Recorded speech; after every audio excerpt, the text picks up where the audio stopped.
देवी मजबूर हो जाती है। राधिका सुनीता देवी को फूटी आंख भी नहीं भाती थी। तुम चिंता मत करो भाग्यवान, हम दोनों मिलकर अपनी बहू को इतना सताएंगे कि वो हमसे तंग आकर ये घर छोड़कर चली जाएगी। फिर हम अपने बेटे की शादी किसी बड़े सेठ की बेटी से कर देंगे, ठीक है? अगले दिन सुनीता देवी अपने बेटे का कमरा साफ कर रही होती है। तभी बहू के सामान में उसे एक बड़ी बड़ी मूंछों वाले आदमी की तस्वीर दिखाई देती है और उसके कंधे पर एक बड़ी सी बंदूक टंगी होती है। तस्वीर के नीचे लिखा होता है डाकू मंगल सिंह। ये किसकी तस्वीर है बहू? ये मेरे पिताजी की तस्वीर है। बस फिर क्या था। ये सुनते ही सुनीता देवी के हाथ पैर कांपने लगते हैं। वो भागती हुई सीधा अपने पति के कमरे में जाती है। अरे गजब हो गया जी, गजब! अरे क्या हो गया भाग्यवान? हमारी बहू एक मशहूर डाकू मंगल सिंह की बेटी है। हे भगवान, अब क्या होगा? क्या कहा? डाकू मंगल सिंह? अरे मर गए रे। सुना है वो तो बड़ा ही खतरनाक डाकू है, मारता ज्यादा है गिनता कम है। लोग तो लोग, पुलिस वाले भी उसके नाम से कांपते हैं। अरे सुना है वो तो हर हफ्ते 2-4 लोगों का ऊपर का टिकट कटवा ही देता है। हे भगवान, अब हम क्या करेंगे? ये हमारे नालायक बेटे ने कैसी मुसीबत हमारे गले बांध दी। हाँ वो तो है, अगर हमने बहू को जरा भी तकलीफ दी तो उसका बाप मंगल सिंह हमें गोली से उड़ा देगा। अब जो मैं कहता हूँ उसे ध्यान से सुनो। तुम बहू से बिल्कुल घर के काम मत करवाना और ध्यान रहे उसे किसी प्रकार की तकलीफ नहीं होनी चाहिए, समझ गई ना? और ऐसा ही होता है। अगले दिन सुनीता देवी रसोई में खाना बना रही होती है कि तभी, ये क्या माँ जी, मेरे रहते आप खाना बना रही हैं?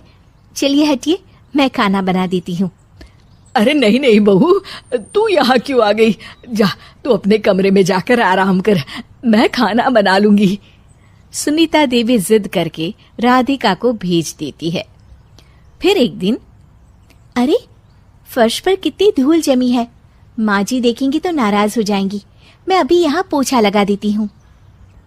राधिका जैसे ही पोछा लगाने लगती है कि तभी उसके ससुर की नजर उस पर पड़ती है। बंसीलाल भागता हुआ वहां आता है। अरे नहीं नहीं बहू, तुम ये क्या गजब कर रही हो? बहू तो बेटी समान होती है और हम ना अपनी बेटियों से काम नहीं करवाते। तुम आराम से बैठकर YouTube पर किड लॉजिक चैनल की सास बहू की कहानियां देखो। वो लोग ना बहुत अच्छी अच्छी कहानियां बनाते हैं। सच? आप देखते हैं? अरे मैं तो रोज देखता हूँ। शहर की बहू तो मेरी फेवरेट कहानी है। हाँ, ये कहकर बंसीलाल पोछा लगाने लगता है। इस तरह राधिका के सास ससुर सारा दिन उसकी खुशामद में लगे रहते हैं और उसे किसी महारानी की तरह रखते थे। कैसा लगा बहू? पिज्जा टेस्टी तो है ना?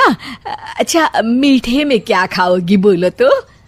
माँ जी, मुझे तो काजू कतली बहुत पसंद है और उसके बाद एक गिलास लस्सी मिल जाए तो मजा आ जाएगा।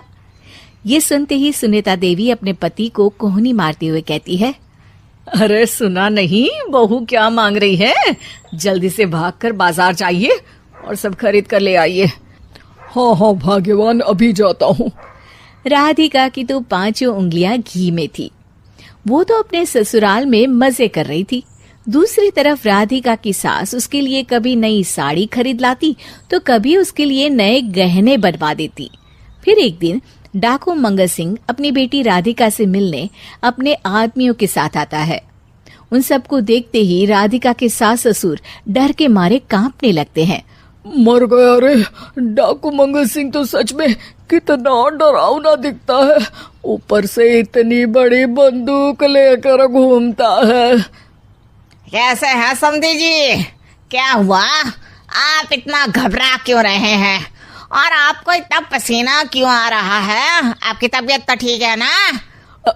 जी अभी तक तो ठीक है, पर लगता है बहुत जल्द खराब होने वाली है। क्या कहा आपने? जी कुछ नहीं, बताइए बताइए कैसे आना हुआ?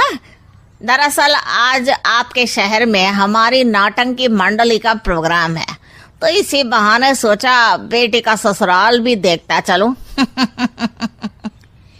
ये सुनते ही राधिका के सास ससुर हैरान हो जाते हैं। क्या कहा? आप नौटंकी में काम करते हैं? हाँ माँ जी, पिताजी डाकू की एक्टिंग बहुत अच्छी करते हैं। उन्हें तो कई अवार्ड भी मिल चुके हैं। और ये बंदूक, ये तो असली लगती है। तभी राधिका के पिताजी अपनी नकली मूंछ निकालते हुए कहते हैं, इस मूंछ की तरह यह बंदूक भी नकली है। ये तो छर्रे वाली बंदूक है। इससे तो मैंने आज तक चिड़िया भी नहीं मारी। और खोदा पहाड़ और निकला चूहा।